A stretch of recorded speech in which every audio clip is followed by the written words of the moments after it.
Kami lumalapit, umaawit ng masayang papuri. Sa harap ng altar, kami lumalapit, umaawit ng masayang papuri.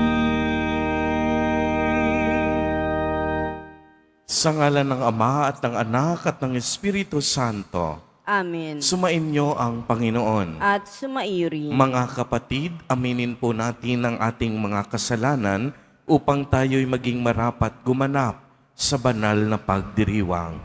Sinugong tagapagpagaling sa mga nagsisisi. Panginoon, kaawaan mo kami. Panginoon, kaawaan mo kami. Dumating na tagapag-anyayang mga makasalanan ay magsisi. Kristo, kaawaan mo kami. Kristo, kaawaan mo kami. Nakaluklok ka sa kanan ng Diyos, Ama, para ipamagitan kami. Panginoon, kaawaan mo kami. Panginoon, kaawaan mo kami. Kaawaan tayo ng makapangyarihang Diyos. Patawarin tayo sa ating mga kasalanan at patnubayan tayo sa buhay na walang hanggan. Amen. Manalangin tayo. Ama naming makapangyarihan, minarapat mong mahayag ang iyong kadakilaan sa pagsilang ng mahal na birhen para sa sanlibutan. Ang dakilang misteryong ito ng pagkakatawang tao ng anak mo ay mapag-ukulan nawa namin ng lubos na pananalig at maipagdiwang namin ng may hindi nagmamaliw na pag-ibig sa pamamagitan niya kasama ng Espiritu Santo magpa sa walang hanggan. Amen. Magsiupo muna ang lahat. Pagbasa mula sa aklat ng mga hukom. Noong mga araw na iyon, sa bayan ng Zora ay may isang lalaking Manoa ang pangalan, kabilang sa lipi ni Dan. Ang asawa niya ay hindi magkaanak. Minsan, napakita sa babae ang anghel ng Panginoon at sinabi, "Hanggang ngayon wala kang anak, ngunit hindi magtatagal, maglilihi ka at manganganak. Mula ngayon ay huwag kang iinom ng anumang uri ng alak, ni titikim ng anumang bawal na pagkain. Kung maipanganak mo na siya, huwag mong papuputulan ng buhok, pagkat mula pa sa kanyang pagsilang ay itatalaga na siya sa Diyos. Siya ang magsisimulang magligtas sa Israel mula sa mga Filisteo." Ang babae lumapit sa kanyang asawa at kanyang sinabi, "Napakita sa akin ang isang propeta ng Diyos, parang anghel. Kinikilabutan ako. Hindi ko tinanong kung taga saan siya at hindi naman niya sinabi kung sino siya. Huwag daw akong iinom ng alak, ni titikim ng anumang bawal na pagkain, pagkat ang sanggol na isisilang ko'y itatalaga sa Diyos." Dumating ang araw at nanganak ang asawa ni Manoa. Lalaki ang sanggol at pinangalanan niyang Samson. Lumaki ang bata na patuloy na pinagpapala ng Panginoon. Ang Espiritu ng Panginoon ay lumukob kay Samson. Ang salita ng Diyos. Salamat sa Diyos. Lagi kong papupurihan ang iyong kapangyarihan. Lagi kong papupurihan ang iyong kapangyarihan. Ikaw nawa ang muog ko at ligtas na kakanlungan, matatag na kublihan ko at matibay na sanggalang. Sa lahat ng masasama, O Diyos, ako'y ipaglaban. Lagi kong papupurihan ang iyong kapangyarihan. Panginoon, sa iyo ko inilagak ang pag-asa. Maliit pang bata ako, sa iyo'y may tiwala na. Sa simula at mula pa, wala akong inasahang mag-iingat sa sarili, kundi tanging ikaw lamang. Lagi kong papupurihan ang iyong kapangyarihan. Pagkat ikaw, Panginoon, ay malakas at dakila, ang taglay mong katangi ay ihahayag ko sa madla. Sa pulpa sa pagkabata, ako iyong tinuruan. Hanggang ngayon sinasambit ang gawa mong hinangaan. Lagi kong papupurihan ang iyong kapangyarihan. Magsitayo na po ang lahat.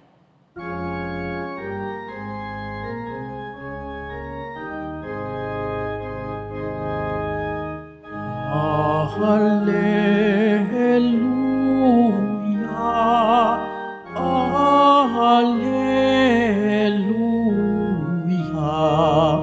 Hallelujah, Hallelujah, Hallelujah.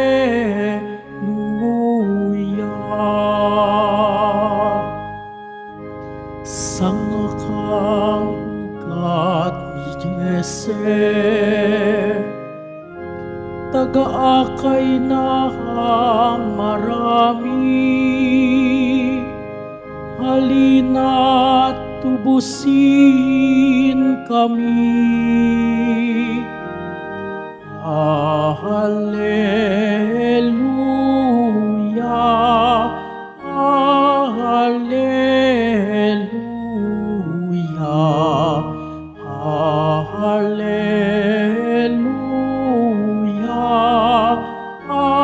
Hallelujah.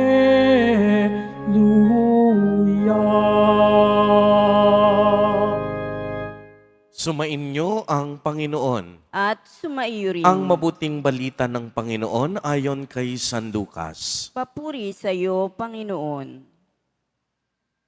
Noong si Herodes ang hari ng Judea, may isang saserdote na ang ngalay Zacarias sa pangkat ni Abias at mula rin sa lipi ni Aaron ang kaniyang asawang si Elizabeth. Kapwa sila kalugod-lugod sa paningin ng Diyos, namumuhay ng ayon sa mga utos at tuntuning mula sa Panginoon. Wala silang anak sapagkat baog si Elizabeth at sila'y matanda na.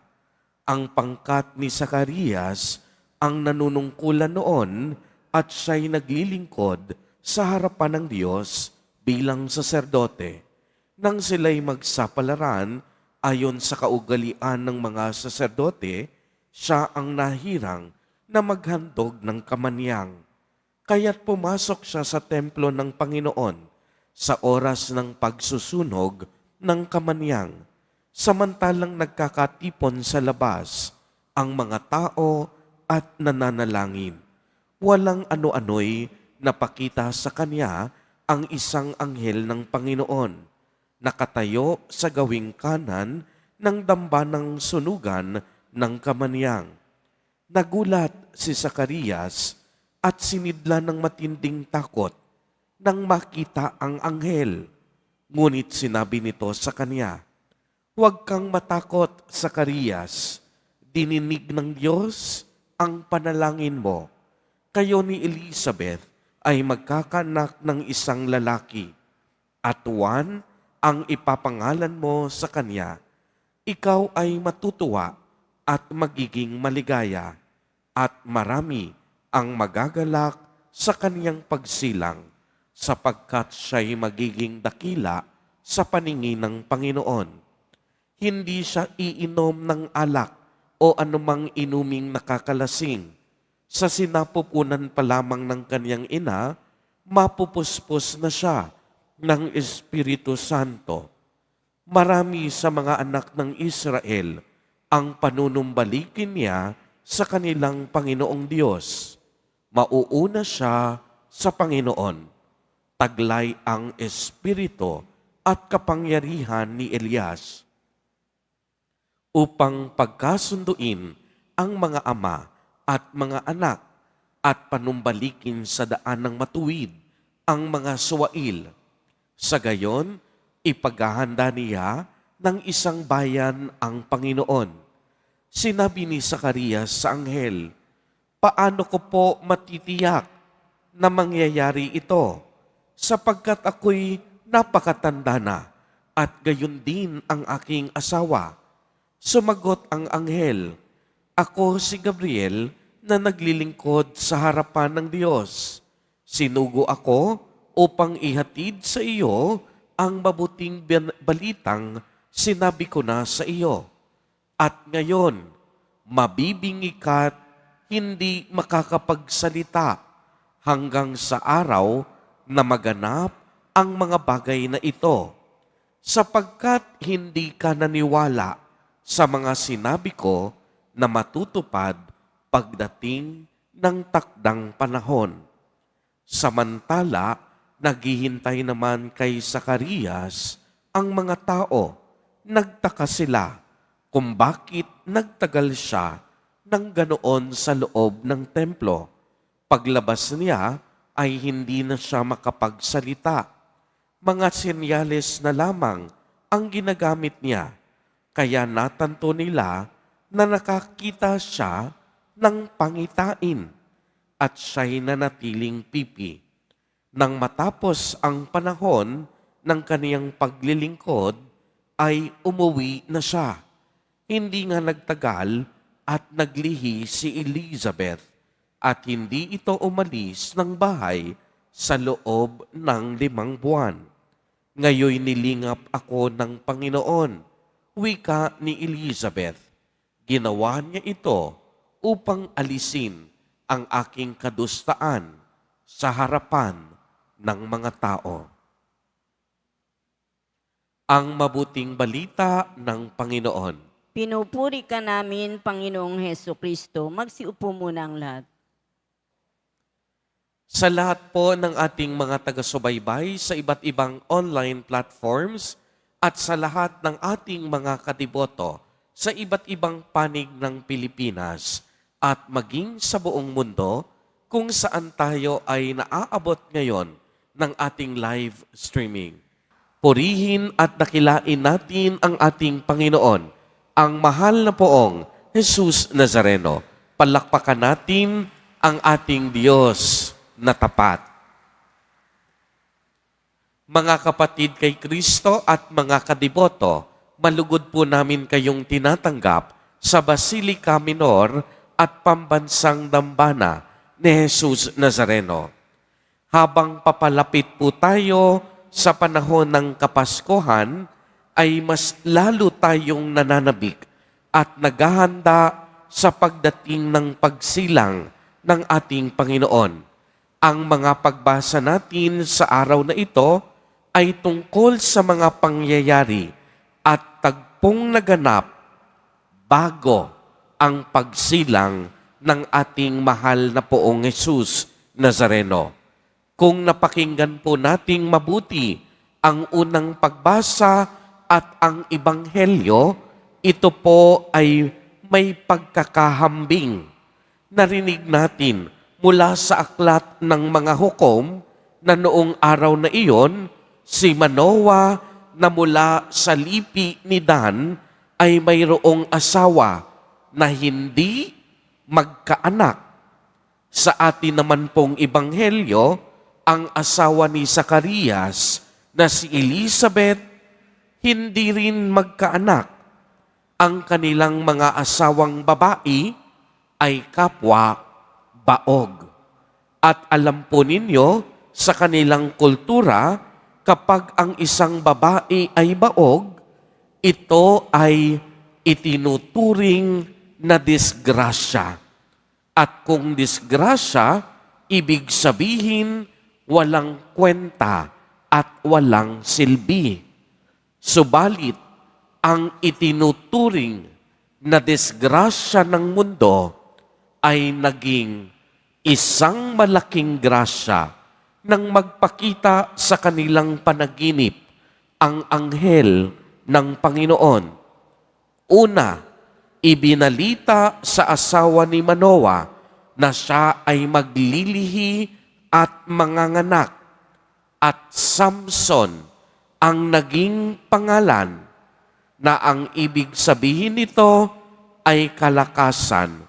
Si Samson na naging anak nila ay kilala sa kanyang matinding lakas.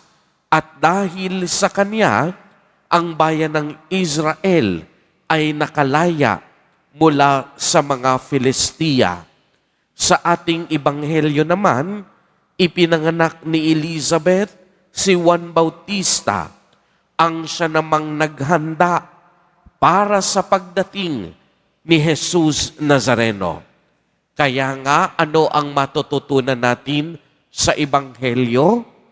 Ang inaakalang imposible ay naging posible sa Panginoon basta may pusong handang makinig at sumunod sa kalooban ng Diyos. Mga kapatid kay Kristo, marami pong pangyayari sa ating buhay na ang akala natin wala ng solusyon. Maraming pagkakataon na agad-agad tayong sumusuko. Maraming pagkakataon, mabilis mapundi ang kandila ng ating pag-asa.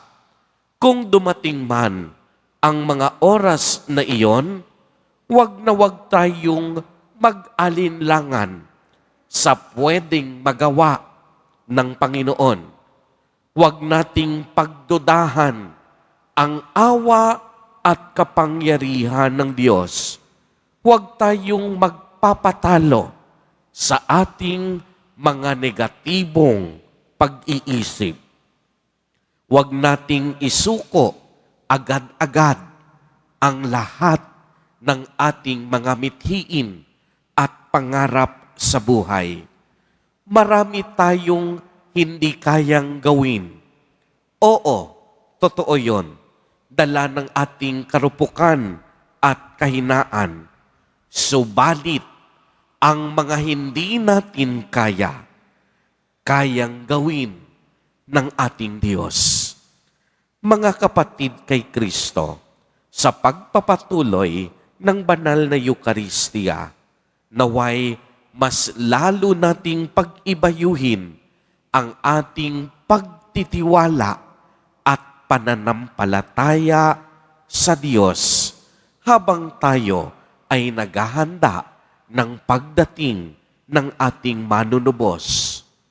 Marami tayong karupukan, marami tayong kahinaan, puno tayo ng mga pagkukulang, pero hindi doon natatapos ang lahat, sapagkat kung kailan tayo mahina, ang ating mahal na Poong Jesus Nazareno naman ang ating tiyak na kalakasan.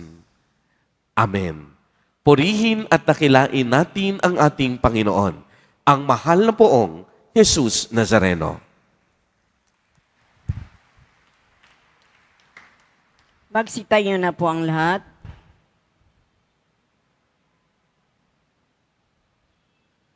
Minamahal kong mga kapatid, hindi madadaig sa kagandahang loob ang ating Diyos. Sa takdang panahon, ipagkakaloob niya ang mga hangarin ng kaniyang bayan.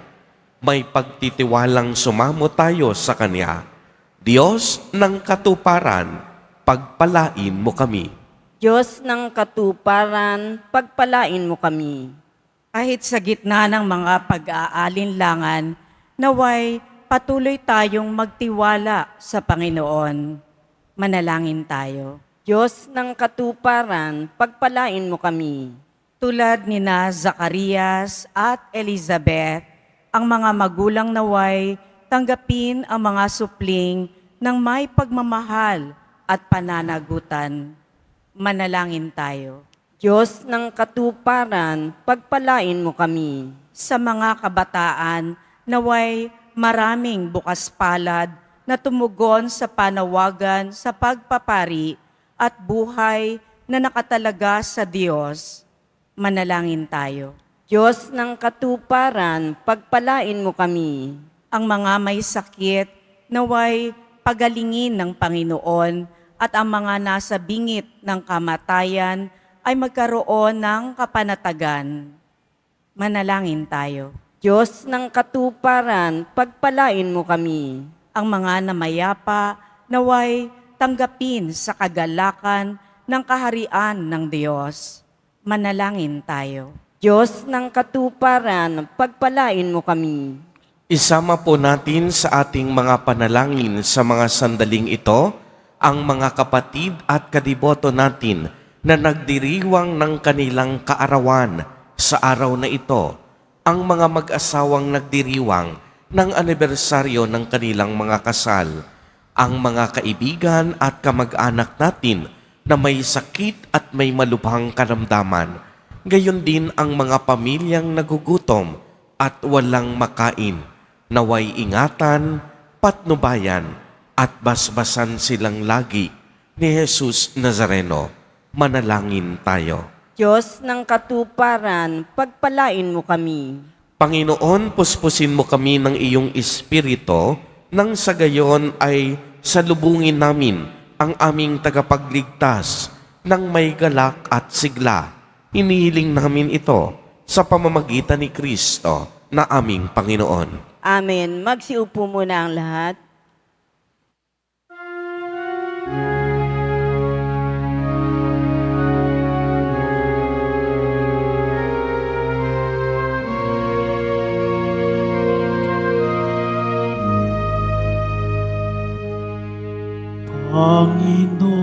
Panginoong Diyos Ama, aming handog ngayon ang alak at tinapay dala sa altar mo.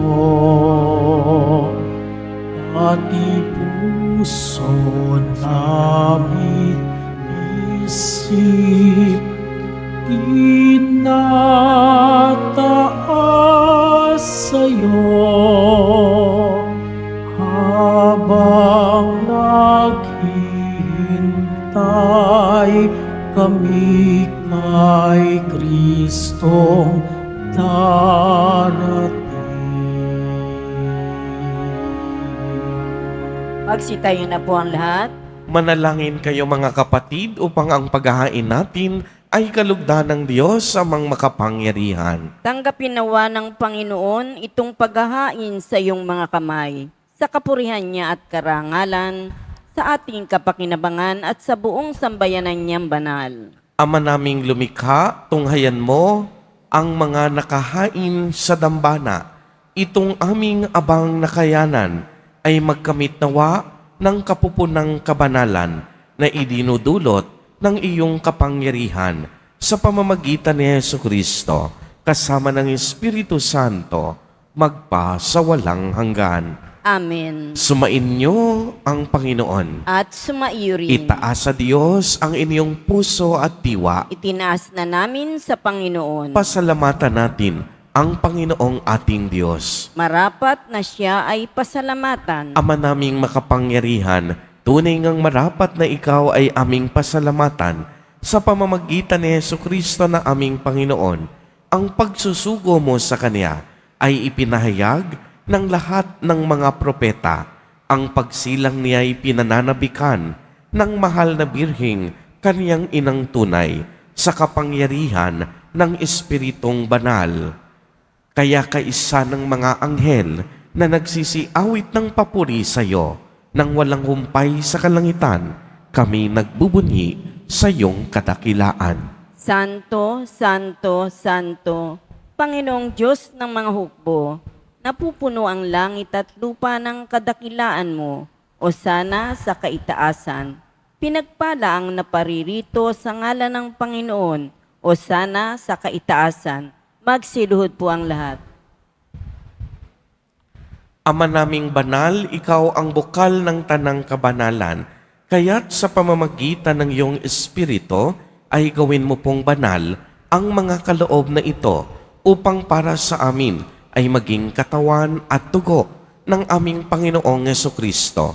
Bago niya pinagtiis ang kusang loob na maging handog, hinawakan niya ang tinapay, pinasalamatan kaniya, pinagati-hati niya iyon, iniabot sa kaniyang mga alagad at sinabi, "Tanggapin ninyong lahat ito at kanin.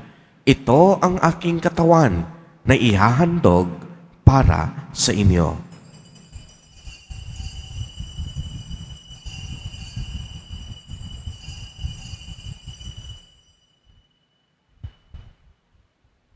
Gayon din naman noong matapos ang hapunan, hinawakan niya ang kalis. Muli kanyang pinasalamatan.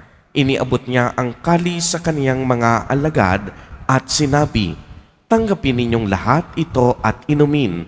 Ito ang kalis ng aking dugo, ng bago at walang hanggang tipan. Ang aking dugo na ibubuhos para sa inyo at para sa lahat sa ikapagpapatawad ng mga kasalanan. Gawin ninyo ito sa pag-alaala sa akin."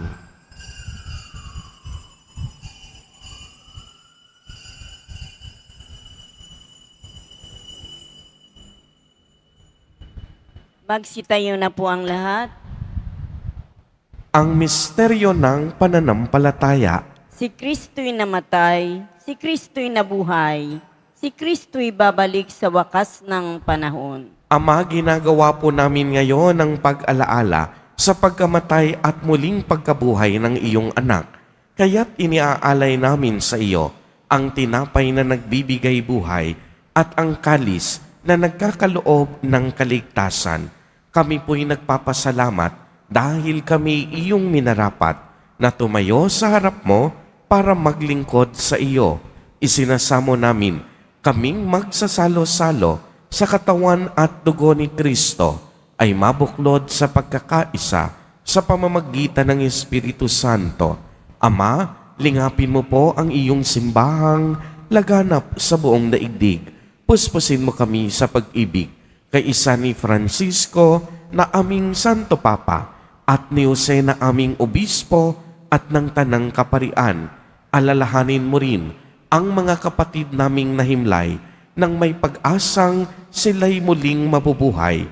Gayon din ang lahat ng mga pumanaw. Kaawaan mo po sila at patuloyin sa iyong kaliwanagan. Kaawaan mo at pagindapatin kaming lahat na makasalo sa iyong buhay na walang wakas, kaisa ng mahal na Birheng Maria na Ina ng Diyos, ng kabiyak ng puso niyang si San Jose, kaisa ng mga apostol at ng lahat ng mga banal na namuhay dito sa daigdig ng kalugod-lugod sa iyo. Maipagdiwang nawa namin ang pagpupuri sa ikararangal mo sa pamamagitan ng iyong anak na aming Panginoong Hesukristo. Sa pamamagitan ni Kristo, kasama niya at sa Kanya, ang lahat ng parangal at papuri ay sa iyo, Diyos amang makapangyarihan, kasama ng Espiritu Santo, magpa sa walang hanggan. Amen. Sa tagubilin ng mga nakagagaling na utos at turo ni Jesus na Panginoon natin at Diyos, ipahayag po natin ng lakas loob. Ama namin, sumasalangit ka. Sambahin ang ngalan mo. Mapasa amin ang kaharian mo. Sundin ang loob mo dito sa lupa para nang sa langit.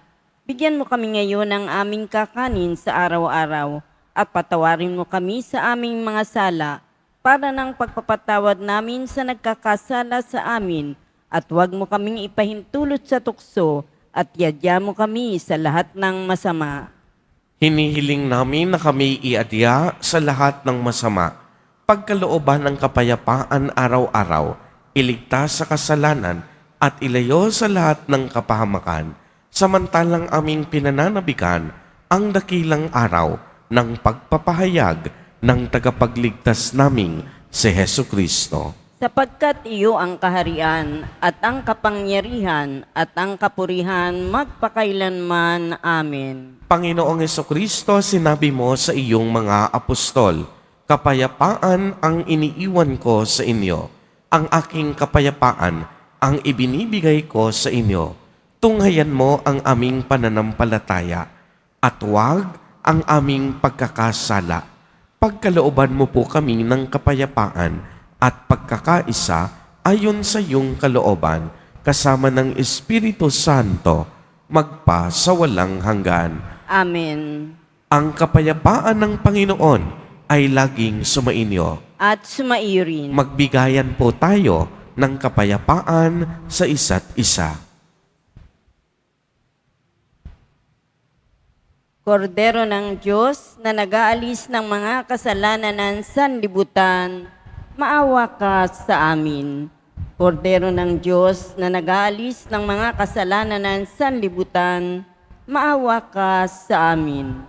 Kordero ng Diyos na nag-aalis ng mga kasalanan ng sanlibutan, ipagkaloob mo sa amin ang kapayapaan. Magsilhod po ang lahat. Ito ang kordero ng Diyos. Ito ang nag-aalis ng mga kasalanan ng sanlibutan. Mapalad ang inaanyayahan sa kaniyang piging. Panginoon, hindi ako karapat-dapat na magpatuloy sa iyo. Ngunit sa isang salita mo lamang ay gagaling na ako.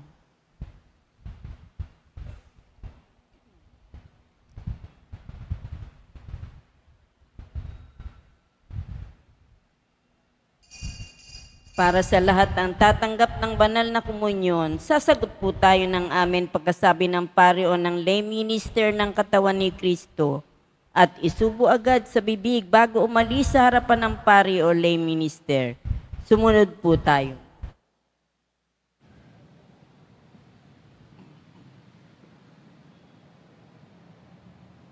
Sa aming pinagsaluhan, kami ay panatilihin mong nananabik sa mga darating mong bigay upang mapaghandaan naming tanggapin ng marangal ang pagsilang ng aming manunubos na mahal na siyang namamagitan kasama ng Espiritu Santo magpa sa walang hanggan. Amen.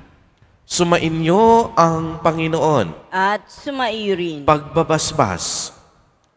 Mahal na Poong Jesus Nazareno, inihayag mo sa pamamagitan ng krus ang walang maliw na pag-ibig ng Diyos sa sangkatauhan. Pakinggan mo ang kahilingan, lalo na para sa mga nangangailangan ng iyong tulong at awa. Makamtan nawa namin ang iyong kasagutan na may utang na loob na tinatanaw. Basbasan din po ninyo itong mga imahen at dasalan upang lalo kaming manalangin at magtiwala. Sa pamamagitan ng bendisyon na ito, naway lalo kaming maging mapaglingkod, masunurin at tapat sa iyo na aming maluwalhating Panginoon, magpa sa walang hanggan. Amen. At pagpalain po kayong lahat at ng inyong buong pamilya ng makapangyarihang Diyos, Ama, Anak, at Espiritu Santo. Amen. Pumayo kayong taglay ang pag-ibig at kapayapaan ng Poong Jesus Nazareno. Salamat sa Diyos.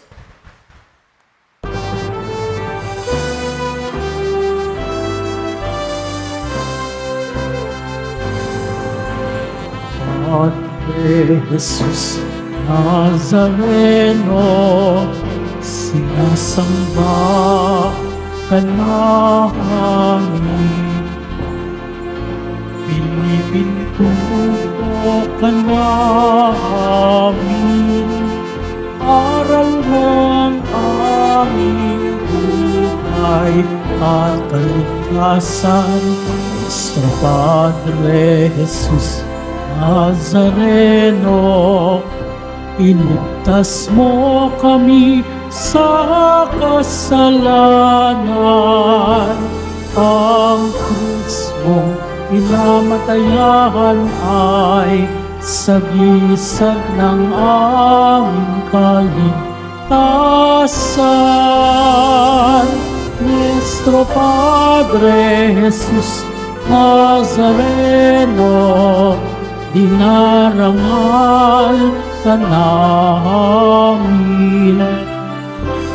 Nuestro Padre Jesus Nazareno, niluluwalhati ka namin. Nuestro Padre Jesus Nazareno, dinarangal ka namin. Nuestro Padre Jesus Nazareno, niluluwalhati ka namin.